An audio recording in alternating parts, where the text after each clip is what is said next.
नमस्ते दोस्तों, कैसे आप सभी का स्वागत है एक और नए वीडियो में। इस वीडियो में हम लोग देखने वाले हैं परिमेय और अपरिमेय संख्याओं के बारे में कि परिमेय संख्याएं क्या होती है, अपरिमेय संख्याएं क्या होती है। इसके ऊपर हम लोग विस्तृत चर्चा करने वाले हैं, तो वीडियो के अंत तक बने रहिएगा, बहुत मजा आने वाला है इस वीडियो में। सबसे पहले समझते हैं परिमेय संख्या के बारे में। किस चीज़ के बारे में? परिमेय संख्या के बारे में कि परिमेय संख्या होता क्या है। अगर कोई व्यक्ति आपसे पूछ ले कि परिमेय संख्या का परिभाषा क्या है या एग्जाम में ही आ जाए तो आप क्या बताएंगे कि परिमेय संख्या क्या होता है, या इसकी पहचान हम कैसे करेंगे, किसको हम कहेंगे कि परिमेय संख्या है। तो सबसे पहले इसकी परिभाषा की हम बात करते हैं।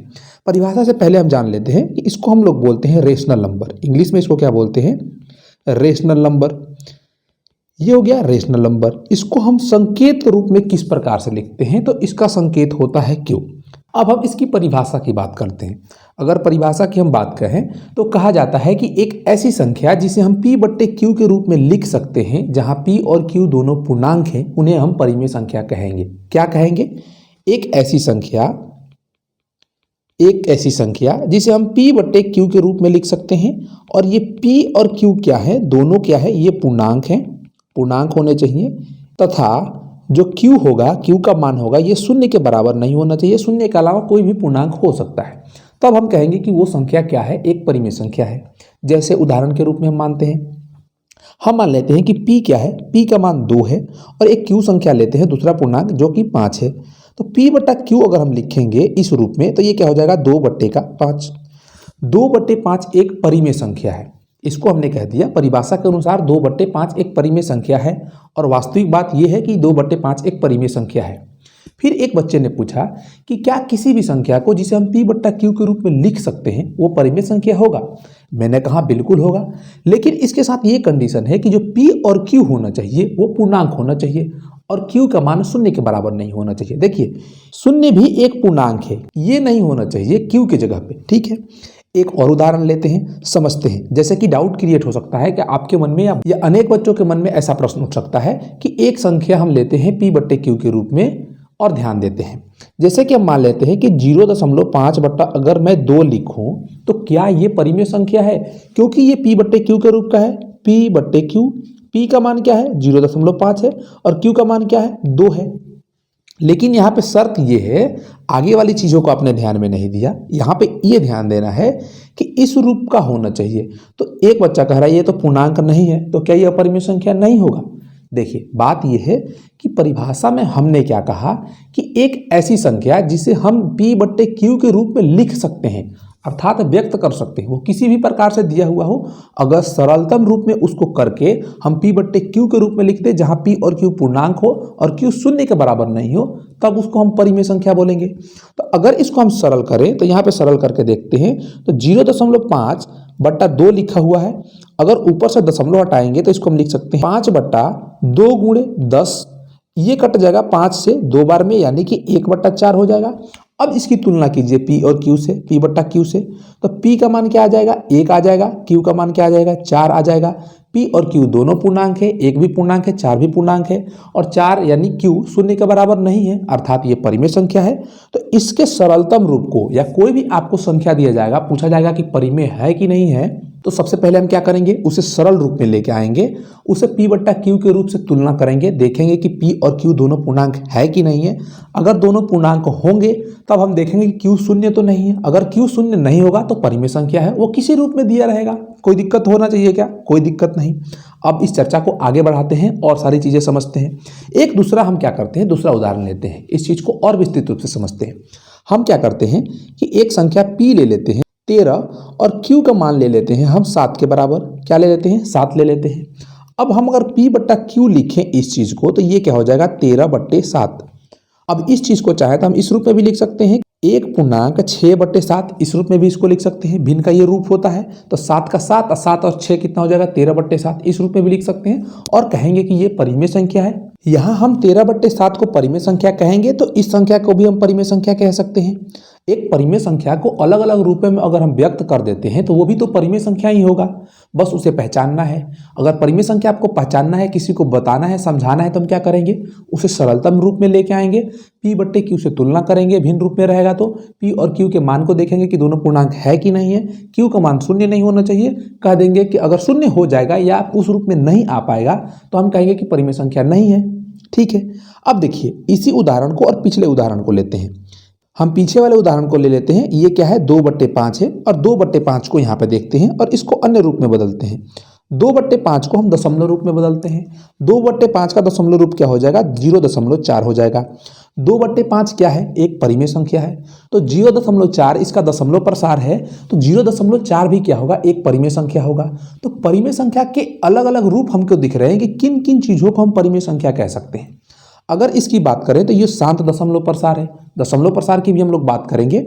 इसके बाद हम देखते हैं जो ऊपर हमने उदाहरण लिया है 13/7, अगर 13/7 का हम लोग दशमलव प्रसार करें तो ये क्या आएगा, इसको नॉर्मली करते हैं हम भाग देके, 7 से भाग देते हैं 13 में, 7 एकम 7 हो जाएगा, 7 शेषफल क्या हो जाएगा 6 नहीं कटेगा तो दशमलव बिठाएंगे यानी कि 0, 7 7 49, 7 8 56, ये 8 हो गया, 56 घटाएंगे 4, फिर शून्य बिठाएंगे, 7 5 35, ये हो गया, शेषफल बचा 5, फिर शून्य बिठाएंगे, 7 7 49, शेषफल क्या आएगा 1 आएगा, फिर शून्य बिठाएंगे, फिर यहाँ पे 7 एकम 7, शेषफल क्या आएगा 3 आएगा, फिर यहाँ पे शून्य बिठाएंगे और इस प्रकार से हम भाग देते जाएंगे। तो इसका दशमलव प्रसार क्या आएगा, 1.857 डैश डैश डैश, ये सारी चीज़ें आएंगी, ये इसका दशमलव प्रसार हो गया। तो किसी भी भिन्न का जो दशमलव प्रसार होगा वो भी क्या होगा, एक परिमेय संख्या होगा। अब देखते हैं, अब आगे बढ़ते हैं। यहाँ से एक और हम दूसरा उदाहरण लेते हैं, इस उदाहरण को समझते हैं। हम क्या करते हैं, एक ऐसी संख्या लेते हैं, क्या लेते हैं, हम मान लेते हैं कि 20/4 दिया हुआ है। ये क्या है, एक परिमेय संख्या है कि नहीं है। तो जितना हम लोगों ने अभी तक किया उससे हिसाब से हमें पता चल गया कि ये एक परिमेय संख्या है, क्योंकि P/Q के रूप में है। P से Q क्या है, 4 है, Q शून्य के बराबर नहीं है और P और Q दोनों पूर्णांक है, अर्थात ये परिमेय संख्या है। इसको हम कह सकते हैं कि ये परिमेय संख्या है। अब देखें तो इसको और सरल रूप में हम लिख सकते हैं। अगर 4 से कटाएं तो ये 5 बार में कट जाएगा, यानी कि केवल 5 बच रहा है। तो हम कह सकते हैं कि 5 भी एक परिमेय संख्या है। मैं इस बात से कुछ निष्कर्ष पे जाना चाहता हूं, इसलिए मैं ये बात समझा रहा हूं। अब देखिए 5 क्या है, एक परिमेय संख्या है। अगर हम 5 को देखें तो 5 एक प्राकृत संख्या भी है, 5 एक प्राकृत संख्या भी है, 5 एक पूर्ण संख्या भी है, 5 एक पूर्णांक संख्या भी है। अर्थात हम कह सकते हैं कि प्राकृत संख्याएं भी परिमेय संख्या होती है, पूर्ण संख्याएं भी परिमेय संख्या होती है और साथ ही साथ पूर्णांक संख्याएं भी परिमेय संख्या होती है। लेकिन यहाँ पे कुछ बच्चों का प्रश्न ये हो सकता है कि देखिए पूर्ण संख्याओं में शून्य भी आता है और पूर्णांक संख्या में भी शून्य आता है और ऋणात्मक संख्याएं भी आती है। तो क्या ये जो ऋणात्मक संख्याएं दी हुई है, ये शून्य दिया हुआ है, ये भी परिमेय संख्या होता है? इसकी भी चर्चा कर लेते हैं। ये हमारा हुआ पहला निष्कर्ष। हम इस निष्कर्ष पे पहुंचे कि प्राकृत संख्याएं, पूर्ण संख्याएं और पूर्णांक संख्याएं, ये सभी संख्याएं क्या होती है, परिमेय संख्याएं होती है। अब देख लेते हैं कि शून्य एक परिमेय संख्या है कि नहीं। अगर शून्य लिखा हुआ है तो शून्य को अगर हम 1 से भाग देंगे तो ये भी शून्य ही रहेगा। या हम कहते हैं कि शून्य के नीचे अगर कुछ नहीं है, अगर इसे हम भिन्न रूप में बदलना चाहें तो हम 0/1 लिख सकते हैं। या शून्य के साथ साथ किसी भी संख्या के नीचे हर में अगर कुछ नहीं है तो 1 होता है। 1 होने ना होने से कोई फर्क नहीं पड़ता है। अब इसकी तुलना हम करते हैं P/Q से। P का मान क्या आएगा, 0 के बराबर। Q का मान क्या आएगा, 1 के बराबर। P और Q 0 और 1 दोनों पूर्णांक है और यहाँ पे Q 1 है, 0 नहीं है। अर्थात हम कह सकते हैं कि जो 0 है ये क्या है, एक परिमेय संख्या है। हमने ये दिखा दिया कि 0 एक परिमेय संख्या है। अगली चीज समझते हैं। अब समझते हैं ऋणात्मक पूर्णांकों के बारे में। देखिए हमने यहाँ पे उदाहरण लिया है 20/4। यहाँ पे आप या मैं या कोई भी व्यक्ति ये भी उदाहरण ले सकता है माइनस का 20/4। ये कट के क्या आएगा, माइनस का 5 आएगा। अगर 20/4 परिमेय संख्या है, इसका ऋणात्मक रूप भी परिमेय संख्या है, तो माइनस का 5 भी परिमेय संख्या होगा। अगर -5 परिमेय संख्या है या एक ऐसा संख्या मान लेते हैं माइनस का a, ये अगर एक परिमेय संख्या है तो सारे ऋणात्मक संख्याएं परिमेय संख्याएं हो जाएंगी। तो यहाँ से हम क्या कह सकते हैं, यहाँ से हम कह सकते हैं कि जो सभी प्राकृत संख्याएं होती है, क्या सभी प्राकृत संख्याएं, सभी पूर्ण संख्याएं और सभी पूर्णांक संख्याएं, क्या सभी पूर्णांक संख्याएं, ये क्या होती हैं, परिमेय संख्या होती है। यहां से हमने एक निष्कर्ष निकाल लिया। दूसरा चीज हम कह सकते हैं कि जो दशमलव संख्याएं होती है, अब दशमलव प्रसार के 3 प्रकार होते हैं, आपको पता होना चाहिए, शांत दशमलव प्रसार, अशांत आवर्ती और अशांत अनावर्ती। तो हम यहाँ पे जानते हैं, एक चीज याद रखिए कि जो परिमेय संख्या होता है ना, परिमेय संख्या, इसका जो दशमलव प्रसार होता है या दशमलव प्रसार के ऐसे प्रकार जो या तो शांत हो या अशांत अवार्ती हो, क्या हो, अशांत अवार्ती हो, आवर्ती हो, यही परिमेय होते हैं। अशांत अनावर्ती जो होता है, अशांत अनावर्ती,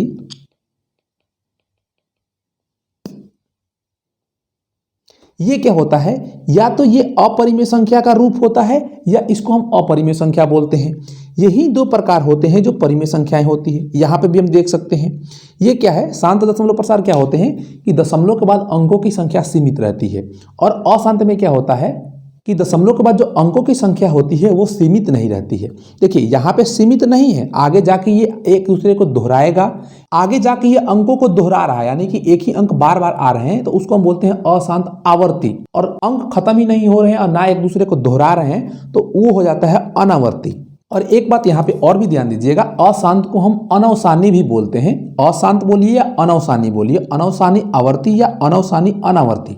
अब हम देखते हैं कि मान लेते हैं कि एक संख्या p बट्टे q के रूप में लिखा हुआ है, p और q दोनों पूर्णांक है और वहां पे जो q का मान है वो 0 के बराबर है, तो क्या हो जाएगा। अब देख लेते हैं, मान लेते हैं कि p बट्टा q के रूप में कोई संख्या लिखी हुई है, ये क्या है, 51 बट्टा 0 लिखा हुआ है, या ऊपर अंश में कुछ भी आप संख्या मान सकते हैं, और नीचे क्या है, q का मान 0 के बराबर है, q क्या है, 0 के बराबर है।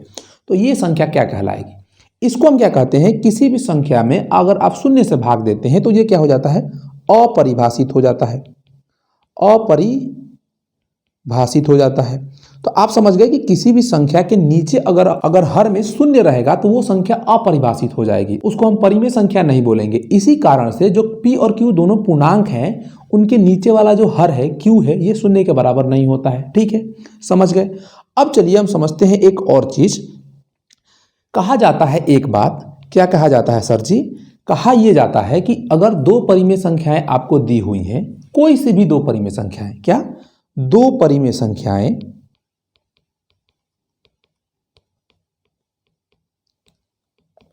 तो इन 2 परिमेय संख्याओं के बीच में अनंत परिमेय संख्याएं होती है।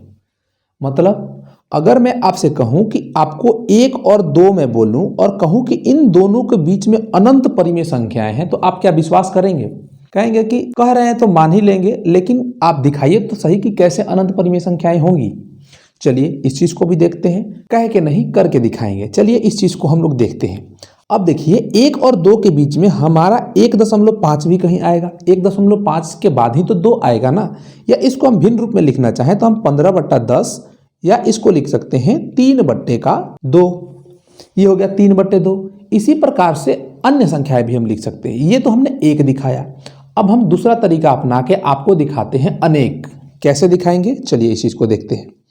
यहां पर 1 के बाद क्या आएगा, आप क्या सोच रहे हैं, 1 के बाद हम 1.1 भी लिख सकते हैं, या इससे भी छोटी संख्या लिख सकते हैं, 1.0001, 0001, 001, 01, या हम लिख रहे हैं 1.1, जो सभी को समझ में आए। हमने लिखा 1.1, हम लिख सकते हैं 1.2, फिर लिख सकते हैं 1.3। ये सभी क्या हैं, 2 से छोटी संख्याएं हैं। इसी प्रकार से हम लिख सकते हैं 1.4, 1.5, 1.6, 1.6, 1.7, 1.8 और 1.9, और 1.9 के बाद जैसे ही हम 1 जोड़ेंगे ये हो जाएगा क्या, 2। तो इनके बीच में 1 और 2 के बीच में कितनी परिमेय संख्याएं हो गई, ये सभी परिमेय संख्याएं हैं। ये दशमलव रूप में है, शांत रूप में है, और ये सभी परिमेय संख्याएं हैं। यहां पे हमने 10 दिखा दिया। अब एक और बात पे चर्चा करते हैं, 1.1 और 1.2 की बात करते हैं। किसकी बात करते हैं, 1.1 और 1.2 की बात करते हैं। यहां पर देखेंगे 1 और 2 के बीच में ये है 1.1 और 1.2, ये हो गए 10 संख्याएं। अब 1.1 के बाद हम इसको ये लिख सकते हैं कि 1.11, ये 1.2 से तो कम ही है। इसी प्रकार से हम लिख सकते हैं 1.12, 1.13, 1.14, 1.15, 1.19 पे जाएंगे और इसके बाद अगर जाएंगे ना तो ये बन जाएगा 1.2। ये हो गया 1.2। तो इसके भी बीच में हमने क्या दिखा दिया, 10 संख्याएं दिखा दी, वो भी परिमेय संख्याएं दिखा दी। तो इसी प्रकार से प्रत्येक संख्या के बीच में, अब यहाँ पे देखिए कि यहाँ पे हम ये दिखा सकते हैं, हमने इन दोनों के बीच में 10 दिखाया, फिर से हम इन दोनों के बीच में 10 दिखा सकते हैं, इन दोनों के बीच में 10 दिखा सकते हैं, इन दोनों के बीच में 10 दिखा सकते हैं, इन दोनों के बीच में 10 दिखा सकते हैं, इन दोनों के बीच में, इन दोनों के बीच में, इन दोनों के बीच में, और उसके बाद जो बीच में संख्याएं बनेंगी ना, इनके भी बीच में हम 10 दिखा सकते हैं, इनके भी बीच में, इनके भी बीच में, क्योंकि दशमलव के बाद हम कितने अंक बिठाएंगे कोई सीमित नहीं है, लेकिन जो प्रत्येक संख्या बनेगी दशमलव रूप में वो सब संख्या परिमेय संख्या होगी। तो हम ये कह रहे हैं कि दो परिमेय संख्याओं के बीच में अनंत परिमेय संख्याएं होती है। तो इस बात पे अब आपको भरोसा हुआ, इस बात को ध्यान में रखिएगा कि दो परिमेय संख्याओं के बीच में अनंत परिमेय संख्याएं होती है। और कक्षा 9 में हम लोग इस प्रकार से पढ़ते भी हैं कि दो परिमेय संख्याओं के बीच में, जैसे कि 5 और 6 आपको दे दिया और कहा कि 3 परिमेय संख्याएं निकाल के दिखाइए। निकालने का तरीका होता है, तरीके से निकालेंगे तब आपको नंबर मिलेंगे अगर एग्जाम में दिए जाएंगे तो, वरना आप बता सकते हैं कि 5 और 6 के बीच में 5.5, 5.6, 5.7 3 परिमेय संख्याएं हो गई। चाहे जो ये और पूछेगा तो और बता देंगे। तो समझ गए ये क्या होता है। चलिए हम आगे चलते हैं, अब समझते हैं अपरिमेय संख्याओं के बारे में। किसके बारे में? अपरिमेय संख्याओं के बारे में। अपरिमेय संख्याएं, अपरिमेय संख्याओं को हम लोग क्या बोलते हैं? इरेशनल नंबर बोलते हैं।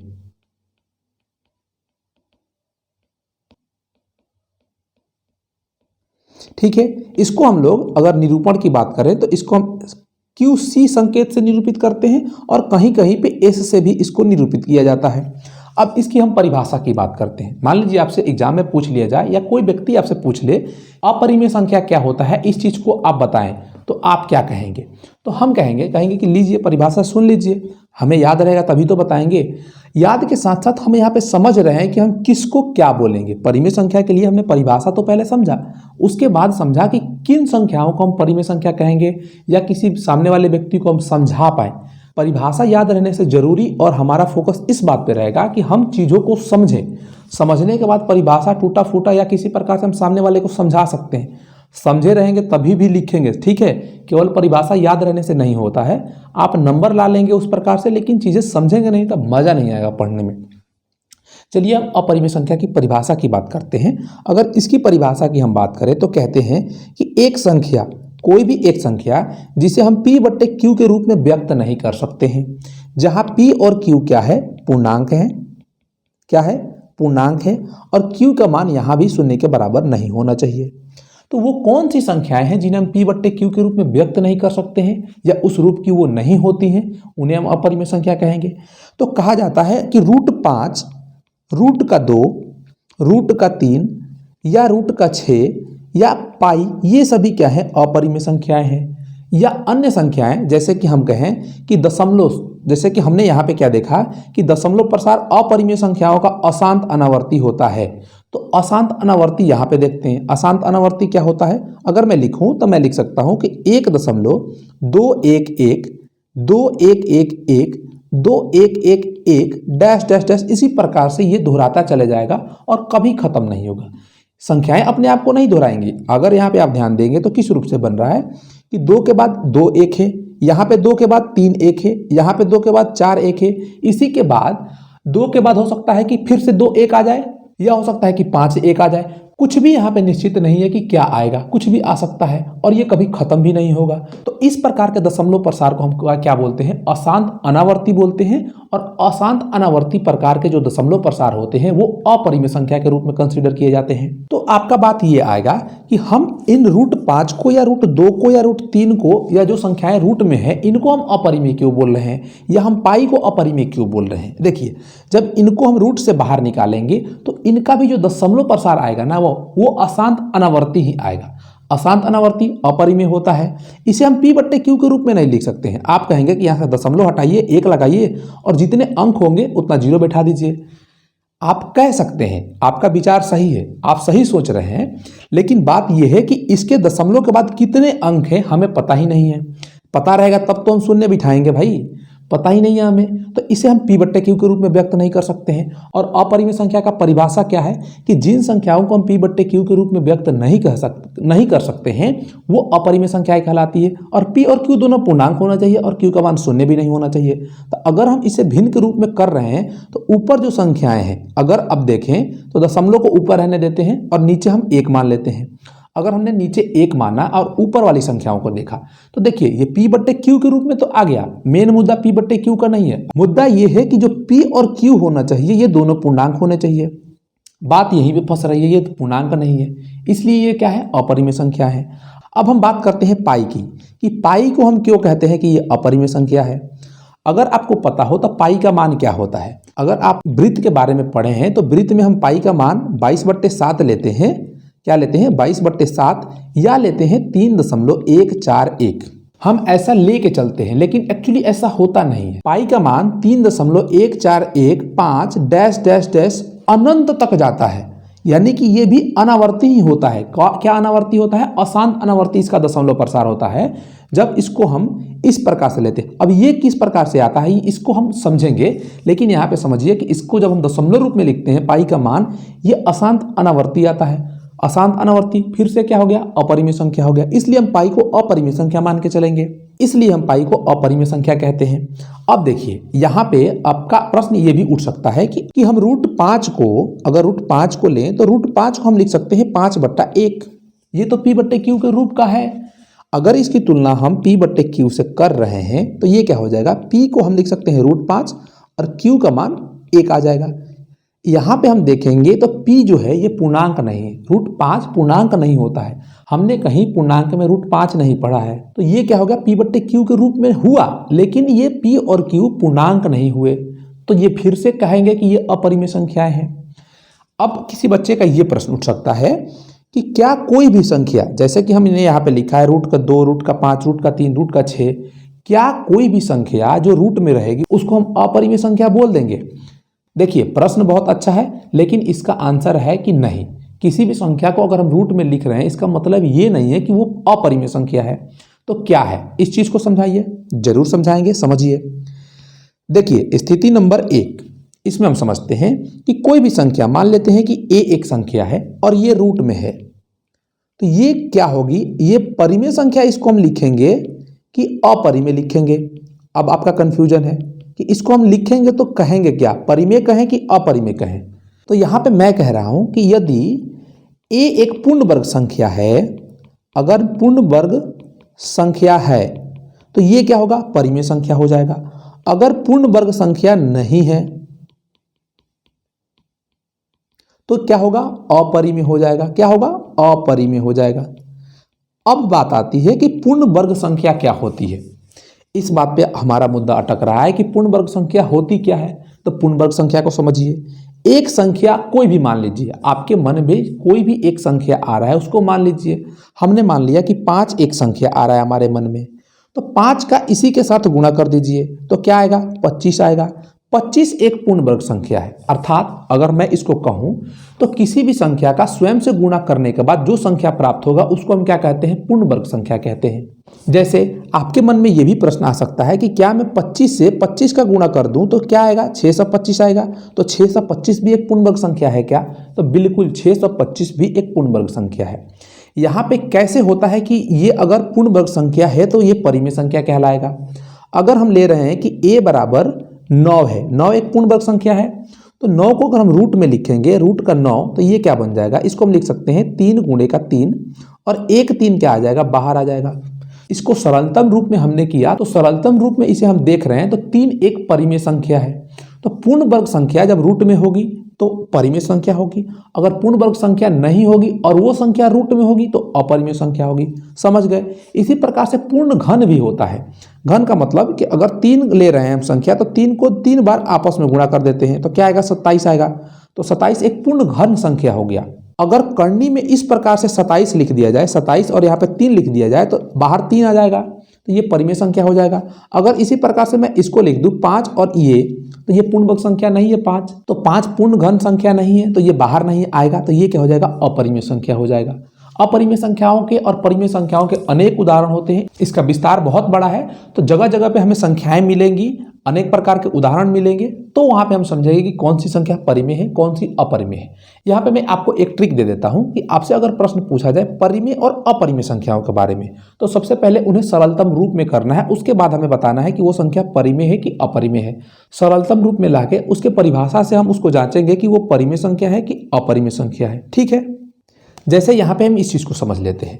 अगर लिखा हुआ है 2√5 बटे √2, तो ये कौन सी संख्या है, इसको बताइए आप। तो हम कहेंगे कि ये अपरिमेय संख्या है। अब मेरे को पता है कि ये अपरिमेय संख्या है, लेकिन अगर चाहें तो आप इसको और सरल कर सकते हैं। देखिए 2 लिखा हुआ है और 2√5 लिखा हुआ है और नीचे लिखा हुआ है √2, तो √2 से ये 2 बार में कट जाएगा, तो √2 गुणे √5 ये बन जाएगा √10। करनी आपको पता होना चाहिए। तो √10 क्या है, एक अपरिमेय संख्या है, क्योंकि जो रूट के अंदर लिखा हुआ है 10 ये पूर्ण वर्ग संख्या नहीं है, अर्थात ये अपरिमेय संख्या है। इसी प्रकार से आपसे पूछा जा सकता है कि 2 × 1/√2 प्लस का 1/3√2 ये एक परिमेय संख्या है कि अपरिमेय संख्या है। तो इसको आप सरल करके कमेंट में बता दीजिए कि ये परिमेय संख्या है कि अपरिमेय संख्या है। परिमेय संख्या के लिए Q लिखेंगे, अपरिमेय संख्या के लिए S लिखेंगे। तो मैं आपके कमेंट का इंतजार करूंगा। तो बस इस वीडियो में इतना ही, फिर मिलते हैं हम किसी अगले वीडियो में। तब तक के लिए पढ़ते रहिए, मजे करते रहिए। जय हिंद।